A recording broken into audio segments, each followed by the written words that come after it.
बिस्मिल्लाहिर्रहमानिर्रहीम। अस्सलाम वालेकुम। आप देख रहे हैं हालात। मैं हूं सईद चौधरी। साबिक DGISI जनरल रिटायर्ड फैज़ हमीद को फील्ड जनरल कोर्ट मार्शल के बाद 14 साल कैद बामुशक्कत की सजा सुना दी गई है। ये मामला शुरू कहाँ से हुआ, रुकेगा कहाँ जाके? वो कहते हैं नेक्स्ट स्टॉप डयाला जो कहा करते थे, ये उस तरफ मामला जाता हुआ मुझे नजर आ रहा है। जो प्रेस रिलीज है उसमें जो बताया गया कि 15 माह तक जनाब इनका वो ट्रायल जो है वो जारी रहा। अच्छा, ये तो सीधी सी बात है कि अगर इनको ये सजा हो गई है कोर्ट मार्शल के बाद, तो फिर इनका जो रैंक है वो भी जब्त हो गया, इनकी मुराद जो है रिटायरमेंट की वो भी खत्म, वो सारी चीजें इसमें आ जाती हैं जब ये सजा हो जाती है। तो बहरहाल ये जनाब जो जनरल साहब हैं ये कहते हैं कि 12 अगस्त 2024 को प्रेस रिलीज के मुताबिक ये गिरफ्तार होते हैं, कार्रवाई शुरू होती है कोर्ट मार्शल की, और इन पे 4 इल्जामात में मुकदमा चलाया गया। ये तो आम बातें हैं जो ये पहले भी खबरें आ चुकी हैं, ये इल्जामात हैं। बहरहाल वो इल्जामात उन्होंने बताए, लेकिन अगला हिस्सा जो है ना प्रेस रिलीज का, वो बड़ा अहम है, वो आगे जाके हम आपको दिखाएंगे। वो कहते हैं जनाब इनमें जो इल्जामात थे, सियासी सरगर्मियों में मुलव्वस होना, ऑफिशियल सीक्रेट एक्ट की खिलाफवर्जी करना जो रियासत की सलामती और मफाद के लिए नुकसानदेह थी, इख्तियारात और सरकारी वसाइल का गलत इस्तेमाल, और चौथा इल्जाम था कि बाज़ अफराद को नाजायज नुकसान पहुंचाना। ये तो हो गए। और उसके बाद वो कहते हैं जनाब ये हमें 14 साल कैद बामुशक्कत की जो सजा सुनाई है, बड़ा फेयर ट्रायल हुआ है। तो ये जनाब 11 दिसंबर 2025 को ये बाज़ाब्ता तौर पर फैसला जारी किया गया, यानी कि आज 11 दिसंबर से इनकी सजा जो है ये शुरू हो जाएगी। अच्छा, अब देखने वाली बात यह है कि क्या इनको जेल में भेजा जाएगा, जैसे कि जाहिर है जो कोर्ट मार्शल इनका हो जाता है सजा हो जाता है, इनको जेल में भेज दिया जाता है। लेकिन मेरी इत्तला के मुताबिक इनको जेल नहीं भेजा जा रहा, बल्कि एक और मामला है जो असल मामला है, जो 9 मई से जुड़ा हुआ मामला है, उसकी जो है वो उस पर कार्रवाई। आप तमाम कानूनी तकाजे पूरे किए गए, अपील भी कर सकते हैं। अपील इसका जो तरीकाकार है, एक तो महकमे के अंदर ही यानी कि अदारे के अंदर ही एक अपील होती है, और फिर एक अपील जो है उसके बाद भी वो जो आर्मी चीफ है उनको की जा सकती है। लेकिन वो दूसरी जो अपील अदालत में, हाई कोर्ट में या सुप्रीम कोर्ट वाली अपील है, वो अभी तक कानून साजी नहीं की, बावजूद इसके कि सिविलियंस के मिलिट्री ट्रायल वाले केस में सुप्रीम कोर्ट ने ये हदायत की थी कि कानून साजी की जाए और मिलिट्री ट्रायल या कोर्ट मार्शल के खिलाफ अपील का हक दिया जाए। अच्छा, अब अभी तक वो अपील का हक नहीं मिला। वो जो हाई कोर्ट या सुप्रीम कोर्ट में अपील करनी होती है, वहां ये आइन के आर्टिकल 199 के तहत जो हाई कोर्ट की रिट जुडिक्शन है उसके तहत लोग जो हैं ये मिलिट्री ट्रायल के खिलाफ या कोर्ट मार्शल के खिलाफ ये अपील करते हैं, जिसमें बताया जाता है जनाब शफाफ ट्रायल, ये साबित करना होता है कि जनाब हमारा शफाफ ट्रायल नहीं हुआ, जो इंसाफ के बुनियादी तकाजे हैं आइन के आर्टिकल 10A के मुताबिक वो पूरे नहीं किए गए, ये होता है। बहरहाल अब जो अगला मामला है वो कहते हैं कि जनाब सियासी एक और वो कहते हैं मामला है कि सियासी अनासर के साथ मिली भगत करके सियासी इंतशार और अदम इस्तेकाम पैदा करने में मुलजिम की मुबैना शमूलियत समेत कुछ दीगर मामला पर अलग से कार्रवाई जारी है। ये अदम इस्तेकाम कहाँ पैदा किया इन्होंने? ये मामला जो है ये 9 मई की तरफ जाता है। इसमें वाज़े इशारा जो है ये मौजूद है प्रेस रिलीज में कि ये मामला, और मैं तो कई दिनों से ये कह रहा हूँ, बल्कि जब से इनका ये फैज़ हमीद साहब गिरफ्तार हुए हैं, तो वैसे ये कोई छोटी बात नहीं है किसी साबिक DGI से को गिरफ्तार कर लेना, फिर जनाब उसके खिलाफ ट्रायल चलाना। ये एक बड़े मजबूत साहब का जो आर्मी चीफ है वही ऐसा फैसला कर सकता है। ये वो अवामी प्रेशर, अवामी दबाव, सियासी दबाव, वो कोई चक्कर नहीं था। इसमें सीधा सीधा जो एहतसाब का अमल है, जो उन्होंने बात की, DGSPR ने मुतअद्दिद बार बात की, आसम मुनीर साहब जो फील्ड मार्शल हैं उन्होंने कई मरतबा बात की, अंदरूनी एहतसाब की बात की, ये उसी का शाखसन है। और ये जो भाई साहब हैं इन्होंने, अच्छा एक तो ये भी बता दूं कि जो सेक्शन 92 है ना आर्मी एक्ट का, उसके मुताबिक जो 6 माह अगर रिटायरमेंट को हो गए हों किसी बंदे को, तो उसके खिलाफ कार्रवाई नहीं हो सकती। लेकिन उसमें 2 सेक्शन ऐसे हैं, एक है सेक्शन 31 और दूसरा है 40। अच्छा 31 है कि फौजी अफसरान और एहलकारों को बगावत पर उकसाना, वो रिटायर हो गया हो, कितना भी अरसा गुजर गया हो, वो कोई टाइम बार्ड नहीं होता, उसकी कोई मियाद नहीं कार्रवाई की, वो हो सकती है। और दूसरा सेक्शन 40 है माली बादनवानी वाला, जो माली बादनवानी अगर की हो उन्होंने अपनी सर्विस के दौरान, तो रिटायरमेंट के बाद भी 6 माह भी गुजर जाए तो उनका जो है वो ट्रायल जो है मिलिट्री कोर्ट में, यानी कोर्ट मार्शल उनका हो सकता है। तो बहरहाल ये उन्होंने प्रेस रिलीज में एक इशारा जरूर दे दिया है, इशारा की यार वाजे गल कर देती है उन्होंने। अच्छा ये मामला जितने भी इसके मामला है ना, सारे ताने बाने जाके ना इमरान खान से जरूर जुड़ते हैं। ये मामला शुरू कहां से हुआ, ये पहला फैसला, पहला हुक्म इनके खिलाफ कब आया? ये आपको याद होगा कि फैजाबाद धरना केस बड़ा मशहूर, काजी साहब ने, जस्टिस काजी फायज साहब उस वक्त चीफ जस्टिस नहीं थे, तो वो जज थे और उनके साथ 2 रुकनी बेंच था उनकी सरबराही में। तो उन्होंने ये फैसला दिया था। मसला क्या हुआ? मसला ये हुआ कि जनाब ये जो तहरीक लब्बैक वाले हैं वहां जाके बैठ गए थे, उठ नहीं रहे थे। तो ये फिर एक इनका हुकूमत के दरमियान एक महदा हुआ था, ये 27 नवंबर 2017 को तो ये एक महदा हुआ था, और महदे पे फ्री कैन के साथ साथ एक और भी उसमें लिखा गया था नोट कि ये महदा जो है मेजर जनरल फैज हमीद की वसातत से तय पाया है। यानी कि वो जो कहते हैं ना सियासत में, वो सियासी सरगर्मियों में मुलव्वस होना, ये सियासी सरगर्मी में उस वक्त ये डीजीसी थे, मेजर जनरल थे। अच्छा ये केस जो है ये, अच्छा उसके बाद इनको फिर वो लगाया गया था ISI का डीजी, उसके बाद इनको प्रमोट कर दिया गया बाद में। और ये 2018 के इंतखाबात के बाद जब ये PTA वाले आए हैं ना, तो 2019 जून में इनको फैज हमीद साहब को, गठजोड़ तो पहले सी ना यार, सारे ने पता, इनको DGI लगा दिया गया।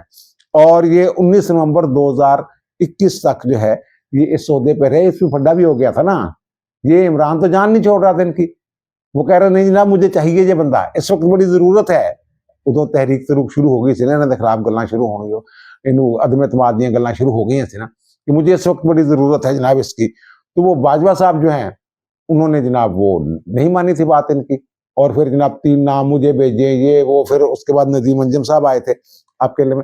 तो वो जो फैजाबाद धरने वाला केस है ना, उसमें जो ये चीज सामने आई जब अदालत के, तो अदालत ने ये फैसला दिया था कि जनाब ये इन अफसरान ने जो ये सियासत में मुलव्वस हैं, धरने के पीछे हैं, इन्होंने अपने हलफ की खिलाफ वर्जी की है कि हम सियासत में मुलव्वस नहीं होंगे।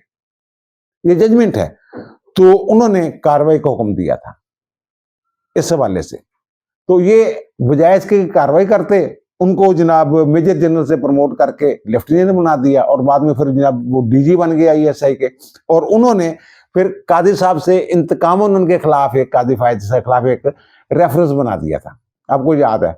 और रेफरेंस फिर वो जो कलदम हो गया था, लेकिन इनके खिलाफ जो है वो मामला पड़ा हुआ था, कोई हाथ ही नहीं लगा रहा था इनको। उस वक्त तो सारे एक ही थे ना, इमरान खान, फैज हमीद, बाजवा, सब मिले हुए थे आपस में। तो बहरहाल फिर जो सियासत में मुलव्वस होने की बात है, इमरान खान खुद तस्लीम करता रहे कि ना ये जो हमारे ये वाले लोग हैं कि ये जब कोरम पूरा करना होता है, कानून साजी करवानी होती है, तो जनाब ये इनको कहना पड़ता था मुझे। यानी ये सियासत में मुकम्मल तौर पर मुलव्वस है। वो खुद इनके जो कह लेंगे इमरान खान साहब जो इनके लाडले और ये उनके लाडले हैं, ये खुद कह चुके हुए हैं। इमरान खान के दौर में जो सियासी इंतकाम लिया गया, वो उनके पीछे किसका हाथ था? जो गिरफ्तारियां हुई बड़े बड़े सियासी, नवाज शरीफ अंदर, जनाब मरियम नवाज अंदर, जरदारी अंदर, जरदारी की बहन अंदर, ये दूसरे मौला जो राना सनाउल्लाह साहब वो अंदर, हनीफ अब्बासी अंदर, इन सब के पीछे भाई साहब थे, फैज हमीद साहब। और फिर इनकी तो प्लानिंग लंबी थी ना, जनरल बाजवा जाएगा तो फिर जनाब फैज हमीद आएगा, फैज हमीद को एक्सटेंशन मिलेगी, फिर जनाब इलेक्शन करवाते जाएंगे, इमरान खान जनाब वजीर आजम रहेगा, और फिर सुप्रीम कोर्ट में मर्जी के जनाब हमारे चीफ जस्टिस आते जाएंगे 2031-32 तक। तो हमारी तो मौजें ही मौजें हैं जनाब, हर तरफ से जनाब एक पेज पे होंगे हम, और रगड़ा निकालेंगे मुखालफिन का एहतसाब के नाम पे या किसी और नाम पे। तो बहरहाल उसके बाद इस्लामाबाद हाई कोर्ट के सीनियर तरीन जज थे चीफ जस्टिस के बाद, शौकत अजीज सिद्दीकी साहब, उन्होंने जनाब जब ये पनामा केस में सजाएं हुई हैं नवाज शरीफ, मरियम और सफदर को, तो उसके बाद उन्होंने ये बार में खड़े होके वकला से खिताब करते हुए ये कहते हैं जनाब ये तो ISI वाले मुदाखलत करते हैं, उन्होंने अपनी एक जजमेंट दी उसमें भी ये लिख दिया। फिर जनाब बजाय इसके कि जनाब उस जजमेंट की बुनियाद पे मामला आगे बढ़ते, इनके खिलाफ जनाब एक रेफरेंस चला गया सदर की तरफ से कि जनाब ये जो है इन्होंने शौकत सिद्दीकी मिसकंडक्ट, और मिसकंडक्ट में जनाब इनको जो साकम निसार साहब वाले सुप्रीम जुडिशल काउंसिल थे उन्होंने फारग भी कर दिया। लेकिन बाद में जब इन्होंने उसके खिलाफ रुजू किया सुप्रीम कोर्ट से, तो सुप्रीम कोर्ट ने वो सुप्रीम जुडिशल काउंसिल की जो कार्रवाई थी उसको कलअदम कर दिया, यानी उनकी बात को दुरुस्त तस्लीम किया गया कि जनाब ये भाई साहब जो है ये मुदाखलत करते हैं।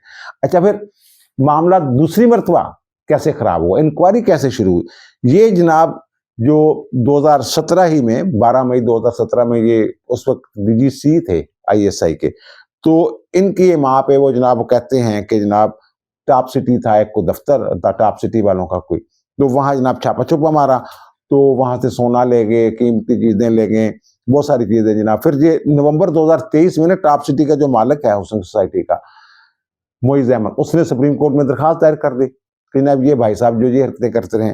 तो वो जनाब वो तीन, उसमें भी काजी साहब थे, हेड कर रहे थे, चीफ जस्टिस उस वक्त, तो काजी फायदे साहब, जस्टिस अतरम नीला और जस्टिस अमीन नदीर खान, उन्होंने ये जनाब मामला जो है इनके खिलाफ उन्होंने कहा कि जनाब आप ऐसा करें कि आप जाएं वजारत दिफा में, वहां जाके आप दरखास्त दें।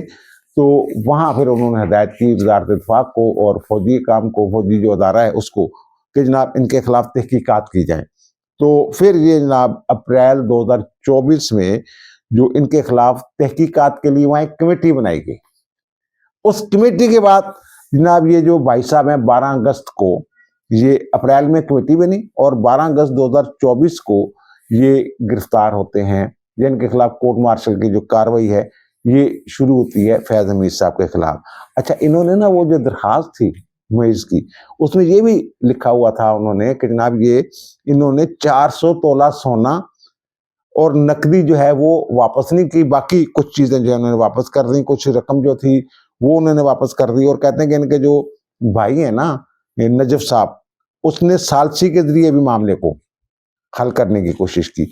इस तरह का जो करप्शन वाला जो मामला है, जो उन्होंने माली बेज़ाब्तियों वो ये वाला जो मामला उन्होंने ये बात की है इसमें, तो ये उसमें नजायज यानी नुकसान पहुंचाने वाली जो बात की है, ये वाला वो मामला है। तो ये तो जनाब इनकी होगी जनाब गिरफ्तार कैसे हुए और आगे क्या था, पीछे क्या था, आगे क्या होने वाला है। मैं तो हर जब भी फैज हमीद का जिक्र होता है तो मैं ये अर्ज करता हूं कि ये इमरान खान साहब हैं, इन्होंने अभी चंद दिन पहले भी मैंने कहा, जब इनको कहा जा रहा था ना जब सखर जा रहे हैं या मछजेल जा रहे हैं या फिर साहिवाल में इनको मुंतकिल किया जा रहा है, या ये भी एक खबर है कि टिक्ला में इनको मुंतकिल कर दिया जाए जहां नवाज शरीफ साहब थे। तो ये बहरहाल ये उस हर विलाग में मैं ये अर्ज करता हूं कि इमरान खान ने 9 मई में फंसना ही फंसना है, उनकी जान नहीं छूटनी 9 मई वाले में। अब जो प्रेस रिलीज है वो ये कह रहे हैं कि जनाब इन्होंने सियासी नासर के साथ मिलके ये अदम इस्तेकाम इंतशार की बात की। अदम इस्तेकाम ये तो सीधी सीधी 9 मई बगावत है, फौज के खिलाफ बगावत थी, आर्मी चीफ के खिलाफ बगावत थी। PTI के ग्रुपों में, व्हाट्सएप ग्रुपों में ये मैसेज मौजूद हैं कि जनाब आर्मी चीफ को जनाब जो है वो उनका तख्ता उल्ट दिया गया है, उनको पाकिस्तान वापस आने से रोक दिया गया है, कंट्रोल संभाल लिया गया है। और फिर बहुत सारे जो फौजी अफसरान हैं जिनमें मेजर जनरल भी शामिल थे, लेफ्टिनेंट जनरल जो लाहौर के कोर कमांडर थे वो भी शामिल थे, वो उधर से हटा भी दिए गए थे। ये सारी मिली भगत थी। वो तो उस वक्त के जो चीफ जस्टिस थे उमर अता बंदयाल, वो कमजोरी दिखा गए, वरना इनकी प्लानिंग जो थी की हुई थी, उन्होंने प्लान तो ये था कि जनाब ये मामला ये हो जाएगा तो वो आर्जी तौर पे कंट्रोल संभाल लेंगे। सर शमशाद मिर्जा साहब को इनके ख्याल था कि वो संभाल लेंगे, लेकिन वो भी एक पहली बात ये है कि वो उन्होंने वो जो है इनकी जो तवक्कुआत पे पूरा नहीं उतरे, एक बात। दूसरी बात ये कि उमर अता बंदयाल साहब फिर जनाब एक दरखास्त जाएगी और या सू मोटो ले लेंगे वो उमर अता बंदयाल साहब कि जनाब इनका तो तकर्री दुरुस्त नहीं है बतौर आर्मी चीफ आसिम मुनीर साहब का। इस तरह की प्लानिंग थी। और ये भाई साहब चले गए हुए थे जनाब रिजाइन दे के, तो कबल वक्त रिटायरमेंट ले ली थी ना फैज हमीद साहब ने, तो वो भी फिर जनाब वो उनकी बहाली हो जानी थी जनाब, रिटायरमेंट का आर्डर जो मनसूख हो जाना था। इस तरह की इन्होंने प्लानिंग की हुई थी पूरी। तो वो वाला जो केस कह रहे हैं ना कि जनाब वो सियासी इंतशार, अदम इस्तेकाम, सियासी नासर के साथ मिलके, वो कौन है सियासी नासर? वो नवाज शरीफ हैं, आसिफ अली जरदारी हैं, वो इमरान खान साहब हैं। और ये जो इनकी चीखें निकल रही हैं ना, इनकी बहनों की और पीटीआई के लोगों की, और अब इस फैसले के बाद तो इनकी मजीद चीखें भी आप बुलंद हुए देखेंगे। और ना सिर्फ चीखें बुलंद होंगी, बल्कि ये आपको कुछ लोग जो हैं वो डरे हुए, सहमे हुए भी नजर आएंगे, क्योंकि ये मामला अगर खुल गया ना। अच्छा, ये मैं आपको बता दूं, पहले भी मैंने अर्ज किया था कि ये अब तो जजमेंट भी आ गई है ना कि सिविलियंस का कोर्ट मार्शल हो सकता है। अब तो जजमेंट आ गई है ना। लेकिन अगर जजमेंट ना भी आती, तो अगर एक मुलजम जो है वो उसका ताल्लुक फौज से, वो फौजी हो या फौजी अफसर हो, और उसके साथ जुड़े हुए जो सिविलियंस होते हैं उनका भी कोर्ट मार्शल होता है, उनका केस भी, उनका ट्रायल भी फौजी अदालत में ही चलता है। तो ये इमरान खान साहब अब तैयारी पकड़े, वहां इन्होंने जाना है। और ये दूसरी बात जो है ना कि ये जनाब आसम मुनीर साहब के हवाले से जो लोग कह रहे थे जनाब, बड़ा वो शुरू में तो था मामला, ये ठीक है, उनको संभलने नहीं दे रहे थे ये लोग। और बाजवा साहब जाते जाते 12 मेजर जनरल जो हैं उनको जनाब कबल वक्त प्रमोट कर गए। इन्होंने आके करना था आसिम मुनीर साहब ने, ये उनको वो 12 फिर देख लें, वो उन्होंने ये साबित किया है आसिम मुनीर साहब ने कि वो यार बड़ा मजबूत साहब दा बंदा यार आसिम मुनीर। यानी उन्होंने हालात विच जदों सारे डरदे सी इन्हां दे करीबी कि यार पता नहीं हुण की होएगा, फैज हमीद जिहड़ा बाज नहीं आ रहा, अंदर उन्हें पूरा एक पैरेलल सिस्टम जिहड़ा वो कायम कर देता होया, तो कितना चलेगा है। और अल्लाह ने फजल किया और वो निकल गया उस मुश्किल से आसिम मुनीर। और फिर पाकवारा जंग में अल्लाह ने और इज्जत बख्शी, फील्ड मार्शल हो गए, अब चीफ ऑफ डिफेंस फोर्सेज हैं। तो ये वो बंदा जिसको ये रोकने की कोशिश कर रहा था फैज हमीद, ये जिसका भी ट्रायल चलना है और जिसमें इमरान खान ने भी लपेटा जाना है। तो बहरहाल वो मुश्किल फैसले करने की सलाहियत है उस बंदे में, मुश्किल हालात में वो फैसला कर जाता है। अगर ये फैज हमीद वाला फैसला हो गया था तो फिर कुछ और फैसले भी हो सकते हैं इससे आगे भी। इमरान तो शाही कोई नहीं, इमरान वाला मामला तो है ही कोई नहीं, कुछ और फौजियां दी मैं गल करदा यार। बाजवा साहब भी तो गल्लां हो रही हैं, लेकिन बाजवा साहब का मसला ये कि बाजवा साहब, ये जो बंदा है ना फैज हमीद, ये जो केस जो हुए हैं इनमें ये भी साबित हुआ कि जनाब अपने बॉस को भी ये बाईपास करता था, उनकी बात भी नहीं मानता था। इसीलिए तो फिर इनको वो उन्होंने हटाया था डीजी के ओहदे से, आईएसए के ओहदे से, और इनको पेशावर का कोर कमांडर लगाया था। वहां भी बात नहीं आ रहे थे, पेशावर में बैठ के और चाय पीने चले गए थे अफगानिस्तान। ये तो ये सोच के बैठे हुए थे जनाब हमने अगला, मैंने आर्मी चीफ होना है, तो उसके बाद जनाब मेरे हाथ में जो इख्तियार है या नहीं है, तो मैंने तो जनाब ये 5 साल के बाद, सॉरी वो 3 साल ये रहना है, फिर 3 साल रहना है, फिर पता नहीं कितनी देर कैसे कैसे तरमीम होनी थी। और वहाँ इमरान खान जनाब राज करेगा, इधर मैं इमरान खान के पीछे बैठ के जनाब उनकी डोरियां लाऊंगा। ये सारी चीजें ये अब उसमें जाने वाले हैं इमरान खान साहब भी, इस 9 मई वाले इशू में जो अगली कार्रवाई जो हो रही है दीगर। अच्छा, सिर्फ एक नहीं हो रही, ये जो प्रेस रिलीज है उसमें ये लिखा हुआ है कि अदम इस्तेकाम पैदा करने में मुबैना मुलजम की मुबैना शमूलियत समेत दीगर मामलात पर अलग से, यानी ये जो 9 मई को मैं बता रहा हूं, इसके अलावा भी कुछ मामलात है। वो तो पूरा पेंडोरा बॉक्स खुल गया था जब वो तो समेटा नहीं जा रहा था इंक्वायरी वालों से, जनाब इस मामले को समेटना कैसे है। तो बहरहाल देखे आगे जो है वो कहते हैं ना, नेक्स्ट स्टॉप अडयाला जाना है गाड़ी ने, और वहां से एक बंदे को बैठाना है और ये चले जाने जनाब इनके साथ जाके ये वहां इनका कोर्ट मार्शल होना है। ये मुझे तो ये समझ आ रही है और यही इतलात है। अब दीजिए मुझे इजाजत, इंशाअल्लाह मुलाकात होगी नए भी इलाके के साथ। अल्लाह ताला आप पर, मुझ पर, हम सब पर मेहरबान रहे। अल्लाह हाफिज़।